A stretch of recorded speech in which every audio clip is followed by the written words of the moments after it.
Troisième vidéo sur les 4 vidéos dédiées à l'indexation et au plan de requête. Sur cette troisième vidéo, ce troisième sous-chapitre, nous allons parler exclusivement de l'indexation full text, qui est une indexation un petit peu particulière. Alors, si on reprend un index classique, donc imaginons que nous avons la colonne col qui est indexée, et c'est une colonne type texte. Et on recherche dans cette colonne toutes les occurrences de la chaîne de caractères XXX. Là, l'index va être mis à contribution, on va parcourir l'arbre B+, et on va trouver tous les tuples correspondant à ça. Si on fait une recherche avec toutes les chaînes de caractères qui commencent par XXX et puis %, pour dire après je sais pas ce qu'il y a après les 3 premiers caractères, comme les données sont triées alphabétiquement, ok, c'est pas un souci, on va pouvoir utiliser l'index. Par contre, si on recherche une sous-chaîne dans les chaînes de caractères, typiquement, nous recherchons donc toutes les occurrences de XXX, mais c'est pas forcément le début et c'est pas forcément la fin de la chaîne. Là, un listing trié alphabétiquement par le début des chaînes de caractères ne sera pas être mis à contribution. Donc votre index ne sera pas mis à profit, ça n'accélérera pas cette recherche. Et c'est là où, pour ce type de recherche, il y a... Alors oui, cette recherche-là, ça s'appelle une recherche plein texte. Voilà, c'est comme ça que ça s'appelle. Si vous cherchez une sous-chaîne exacte dans une chaîne, c'est un full text search. Et donc, pour accélérer ce type de recherche, il y a l'indexation full text. Alors, ça n'accélère pas que ce type de recherche, mais l'idée c'est ça, c'est d'essayer d'accélérer les recherches de mots qui ne sont pas les débuts de phrase dans les textes. Et donc on va parler de ça dans ce sous-chapitre. Alors un exemple, un index full text, imaginez que vous avez cette table-là. Donc vous avez, voilà, c'est un blog, voilà, un ID, vous avez le titre et vous avez le texte. Et on va créer un index full text sur cette table. Et cet index full text, on va l'appeler nom index, enfin peu importe, et il sera fait sur 2 colonnes, le titre et le texte. Cet index, il va ressembler à ça. C'est pas forcément cette structure de données là, mais ici c'est plus conceptuel. Donc le système va rechercher tous les mots qu'il y a dans vos données, et il va faire un listing trié de mots. Et donc, voilà, il y a tous les mots des textes qui apparaissent là. Alors, prenons un exemple. Si on prend, qu'est-ce que je vais prendre comme exemple? Grand. On voit que le mot grand apparaît sur le 4e enregistrement, sur la 2e colonne. Donc, la 2e colonne, c'est titre. Et il apparaît une fois. Donc, ouais, c'est vrai, il y a grand, il est là, il apparaît une fois. Et sur le 4e enregistrement toujours, colonne 3, donc dans texte, il apparaît une fois aussi. Bon. Donc ce sont des informations qui à la fois pointent vers l'enregistrement, disent en quelle colonne ça se trouve, et combien de fois il apparaît. Donc par exemple, bière, ça apparaît dans l'enregistrement 1 une fois en colonne 3, et dans l'enregistrement 2, en colonne 2 une fois. Donc ouais, on a bien bière ici, et en colonne 3 il apparaît 2 fois. Donc les amateurs de bière aiment la bière. Voilà. Donc ça c'est ce qu'on a comme information dans une indexation, dans l'index d'une indexation full text. Du coup, si vous recherchez le mot bière, vous allez retrouver les enregistrements dans lesquels ça apparaît. Mais c'est pas tout. Donc voilà, ça c'est l'explication que je viens de faire pour le mot bière. On va passer à la suite. Alors, avant de voir un petit peu ce qui se passe pour une recherche, il faut savoir qu'un index full text, ça peut se configurer, ça se bidouille un petit peu. Et vous avez vu que dans la liste, il n'y a pas le, la, un, une. Ça n'apparaît pas dans les mots. Parce que le système par défaut, alors d'un système à l'autre, les valeurs ne sont pas tout à fait exactes, mais normalement sur l'indexation full text, s'il y a des mots qui sont rencontrés dans plus de 50% des tuples, genre le, la, un, une, ça se retrouve partout, ils seront exclus de l'index, parce que ça sert à rien de dire que voilà, je recherche une, bah, ça va donner tous les enregistrements, quoi. Donc ça c'est exclu de l'index. Les mots courts, bah une ça fait partie aussi, mais par exemple A, ça sera généralement exclu de l'index. Et alors là, il y a un dictionnaire linguistique qui peut s'attacher à un index full text pour exclure des mots communs, je, tu, il, nous, vous, et des choses comme ça, avoir, être, pour exclure l'indexation de ces mots-là. Alors on appelle ça des stop words, donc les mots qui sont exclus de l'index. Et on pourrait rajouter par exemple dedans, imaginez votre site il s'appelle, je sais pas, vous faites un site sur les crêpes, bah, il est évident, vous allez avoir le mot crêpe, il va être dans tous vos textes, quoi. Donc on peut rajouter crêpe comme stop word pour dire, bah, ce mot-là, t'as pas l'indexé, il est partout, par exemple. Alors, comment ça fonctionne après à l'usage? Alors ici c'est la syntaxe MySQL MariaDB. La syntaxe est un peu différente sur d'autres SGBD. Le mot-clé c'est contains de mémoire, mais voilà, on en reparlera plus tard. Donc ici dans le cas de MySQL MariaDB, donc j'ai mon index full text tel que vu précédemment, et nous allons rechercher l'identifiant dans nom table, pour lequel dans les colonnes titre et texte, on retrouve le mot bière. Ça va nous renvoyer l'enregistrement 2, parce qu'on retrouve bien bière ici, et l'enregistrement 1. Donc c'est bien les deux premiers. Bon, jusque là, c'est comme si on avait fait un select like % bière %, sauf qu'ici l'index a été utilisé, donc ça a accéléré la recherche. Par contre, ce qui est intéressant de faire, c'est en plus d'afficher l'ID, c'est d'afficher le résultat fourni par l'expression de recherche dans l'index full text. Et vous voyez que ça produit une valeur. Ça produit en nombre réel. Et cette valeur, c'est un score en fait. L'enregistrement 2 apparaît en premier parce que cet enregistrement a un meilleur score que le 1. Bah oui, bière apparaît dans les deux colonnes et apparaît 3 fois. Donc le 2 a une probabilité plus élevée que ce soit ce qu'on recherche comme données que le 1. Ça c'est puissant. C'est quelque chose que vous ne savez pas faire avec un like %. Et alors ça peut marcher aussi si on recherche plusieurs mots. Donc regardez, on recherche toutes les recherches dans lesquelles on a bière, ninja et super. Et là, bah, vous verrez cette fois-ci que ce n'est plus l'enregistrement 2, mais c'est le 1 qui a un meilleur score. Parce qu'on retrouve super ninja et bière. Alors que dans le 2, ok, il y a super, mais il n'y a pas ninja. Et dans le 3, il n'y a pas super ni bière, mais il y a juste ninja. Voilà. Et donc il y a des scores comme ça qui sont calculés sur base de notre recherche. Alors comment c'est calculé, on va en parler après. Mais c'est ça qui est très différent par rapport à une recherche de type like, c'est ces fameux scores. Et par défaut, il n'y a pas besoin de mettre order by, le système fera un order by automatique sur ce score, du meilleur score au moins bon.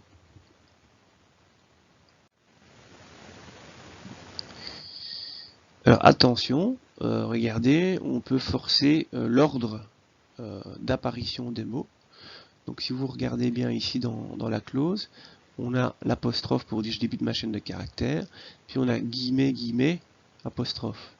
Avec cette syntaxe-là, on veut rechercher super ninja. Ninja super ne fera pas partie de la recherche. Et donc c'est pour ça que on trouve que celui-ci.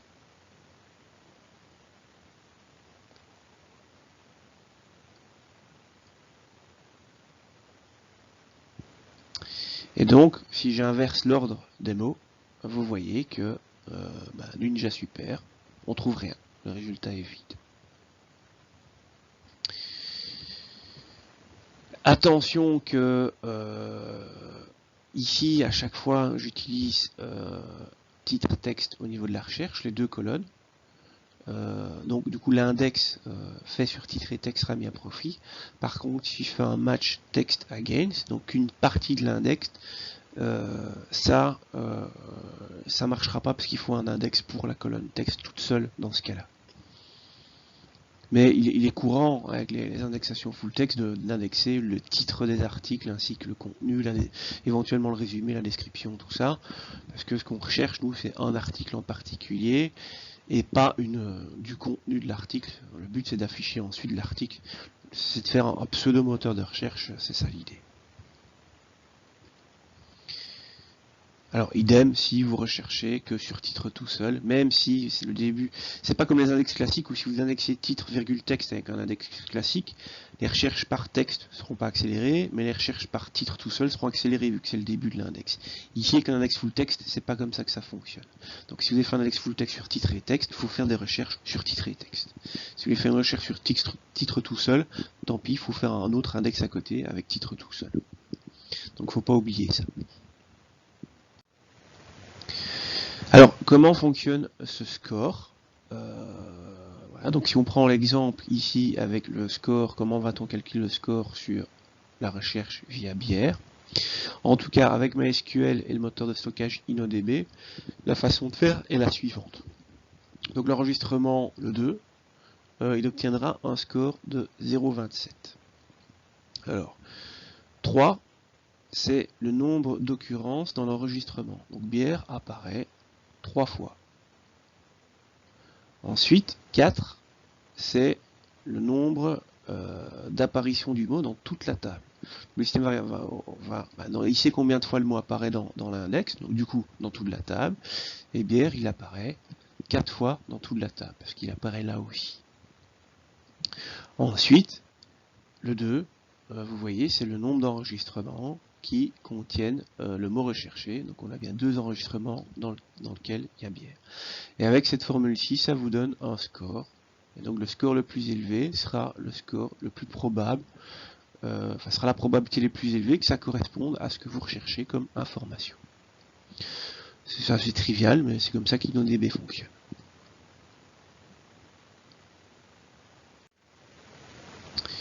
Alors, il y a la recherche full text telle qu'on l'a vu. Par contre, il y a plusieurs variantes de recherche full text ici avec MySQL. Vous pouvez faire une recherche full text en mode booléen. Et dans ce cas-là, ça va ignorer la règle des X%. Donc les mots qui apparaissent plus de X% vont être réintégrés dans la recherche. Mais dans ce cas-ci, comme ils ne sont pas dans l'index, il ne faut pas d'index. Voilà. Et dans ce cas-là, les résultats ne sont pas automatiquement triés. Bon, cette recherche-là, c'est pas... alors, vous pouvez les trier en rajoutant order by sur le résultat du match against. Maintenant, cette clause-là, c'est clairement pas la plus utilisée. Par contre, vous pouvez faire des trucs un peu particuliers en exigeant la présence ou l'absence de mots. Donc ça devient faire de la recherche un peu plus subtile. Vous pouvez aussi remplacer, comme ça avec l'astérisque, les derniers caractères du mot recherché. Intéressant pour les pluriels et conjugaisons, parce que les pluriels et conjugaisons sont des mots différents dans l'index. Ce n'est pas, il n'y a pas la racialisation des mots qui est gérée par l'indexation full text, c'est vu comme des mots différents. Alors, un exemple de recherche en mode booléen, voilà, donc ici on recherche que bière soit présent et ninja aussi, en mode booléen. Voilà, ça active ces opérateurs-là, et de là à 1 peut être présent aussi dans la recherche. Et là, il va trouver que le premier enregistrement, c'est le seul dans lequel il y a ces deux mots-là qui sont présents. Alors que s'il n'y avait pas les plus et qu'on n'était pas en mode booléen, on aurait également le deuxième et le troisième. Ninja étant présent dans le troisième et bière étant présent dans le deuxième.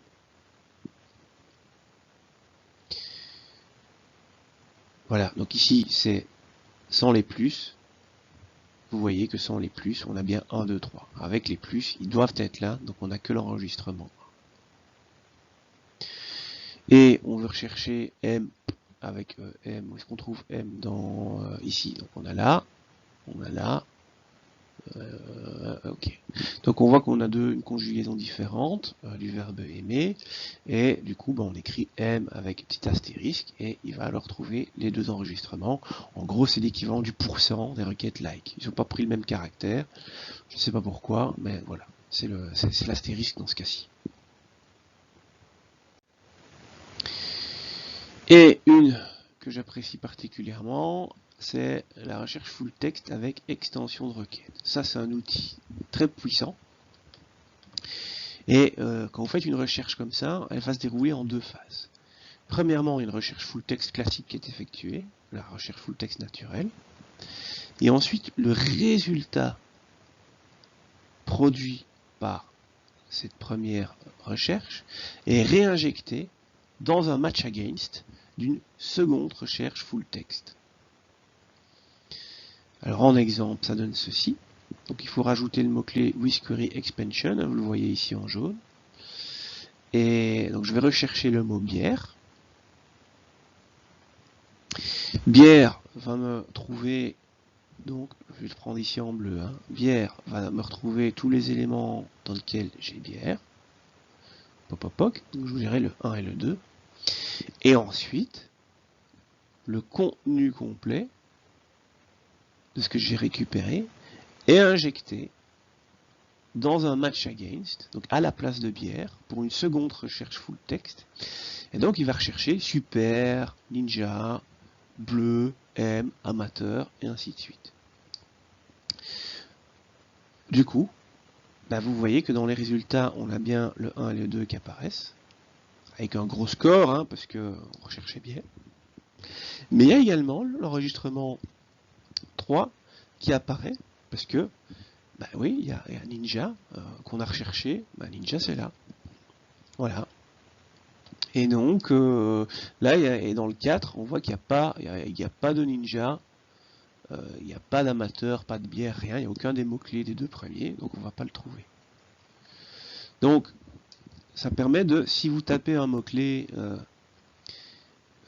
qui n'est pas forcément le mot-clé exact de l'article, ou à ce mot-clé, je sais pas, imaginez vous tapez piston, si vous faites de la mécanique au niveau des moteurs, tout ça, vous cherchez des infos, ok, vous allez vous retrouver des articles qui parlent de piston, et peut-être que vous allez retrouver des articles qui parlent que des soupapes et de Rabracam sur le côté, qui vont venir se mettre via la recherche avec extension de requête. Ou, exemple plus simple, avec bière, vous allez peut-être trouver 20 articles sur le vin qui vont venir en plus. Donc c'est très puissant, et ça c'est fait avec une seule requête, comme vous pouvez la voir ici. Donc c'est une requête qui permet de faire deux requêtes en une.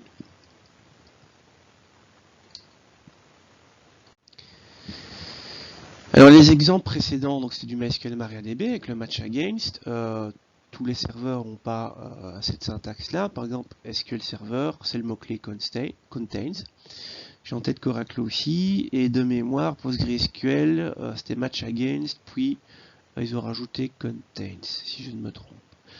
Voilà, donc ça dépend d'un système à l'autre, mais le principe de fonctionnement est similaire. Alors, important, il ne faut pas confondre le terme recherche full text et indexation full text. Ce sont deux choses différentes. Donc, une recherche match against, c'est une recherche full text. Une recherche like %, mot %, c'est une recherche full text. Par contre, avec le like %, mot %, donc je l'ai dit en début de sous-chapitre que c'était une recherche full text, et avec l'indexation full text permettait d'accélérer ce type de recherche. Alors quand je dis ce type de recherche, je parlais de recherche full text, pas la syntaxe like %, machin. Ça, c'est pas accéléré par une recherche full text. Il n'y a que le match against, enfin c'est pas accéléré par une index full text. Il n'y a que le match against qui est accéléré par une indexation full text, évidemment à condition que les colonnes indexées correspondent aux colonnes mises dans votre match. Donc like % et match machin sont tous les deux des recherches full text, mais ce ne sera accéléré par un index full text que le match against, pas le like %. Et alors c'est puissant l'indexation full text, mais si vous voulez faire un vrai moteur de recherche, genre le Google de votre plateforme, donc on peut mettre des fautes d'orthographe, chercher la racine des mots, etc. Là ça suffira pas. Donc c'est pas suffisant Kumoti à lui seul pour faire un vrai moteur de recherche. Le plus gros outil, la plus grosse fonctionnalité qui manque, c'est la racinisation. Exemple, si vous recherchez le mot travail, avec la racinisation, ça va vous trouver travail, travaux, travaillons, travailler. Il va vous retrouver tout ça. Vous allez me dire, c'est pas grave, je peux faire sans, je vais faire une recherche par trav astérisque. Oui, ça va vous trouver travail, travaillons, travaux, mais ça va aussi vous trouver travesti, travestir, voilà, des choses qui n'ont rien à voir. Or qu'avec la racialisation, vous n'aurez pas ce problème. Donc, c'est important cette fonctionnalité de racialisation si vous voulez faire un vrai moteur de recherche. Donc, mais SQL et MariaDB ne proposent pas la racialisation. Alors vous avez le moteur de stockage Sphinx SE qui permet de se connecter à un serveur Sphinx pour proposer cette fonctionnalité-là. Sinon, il y a dans les plus connus, il y a Elasticsearch ou Solr qui sont des moteurs de recherche, donc sont des systèmes complets qui se connectent à votre base de données, qui eux proposent la racialisation. Alors ils peuvent ou pas interroger votre indexation full text, ça dépend des systèmes. Mais voilà, ce sont des compléments à rajouter. Avec SQL Server, il y a déjà dedans vous pouvez avoir le free text qui permet la racialisation. Maintenant, il ne faut pas oublier que votre racialisation, il y a un dictionnaire linguistique qui doit venir, qui intervient pour pouvoir fournir cette fonctionnalité. Et là, il faut encore vous le trouver pour votre langue. Le français, ça va. Mais le néerlandais, je sais que pour SQL Server, c'est OK, mais si vous travaillez par exemple avec Sphinx SE, je ne suis pas convaincu que vous allez trouver un dictionnaire linguistique pour le néerlandais. Peut-être, peut-être pas, je ne sais pas, mais je suis sceptique, j'ai pas cherché. Et en plus, oui, ces dictionnaires ajoutent les synonymes, donc je sais pas, vous faites une recherche sur bus, et vous allez peut-être trouver les articles avec autocar, et ce genre de choses là, quoi. Donc ça offre d'autres fonctionnalités, comme la correction orthographique, et les systèmes peuvent la gérer, les recherches floues, donc le mot plus ou moins correct, l'autocomplétion, donc si vous voulez faire un petit moteur, une petite zone de recherche de votre application, les premières lettres sont tapées, sont envoyées à votre serveur Elasticsearch, et il va vous envoyer un listing de possibilités pour la suite. Donc ça sont des choses qui sont offertes par des systèmes comme Elasticsearch ou Solr. Et voilà, donc il vous faut tous ces outils-là. Si vous voulez faire votre version à vous de votre Google, de votre système perso, il faut proposer tout ça pour faire un système équivalent. Et tout ça n'est pas natif dans SGBD. Donc ce sont des bidouilles à rajouter en plus. Voilà, ceci clôture ce chapitre sur l'indexation full text.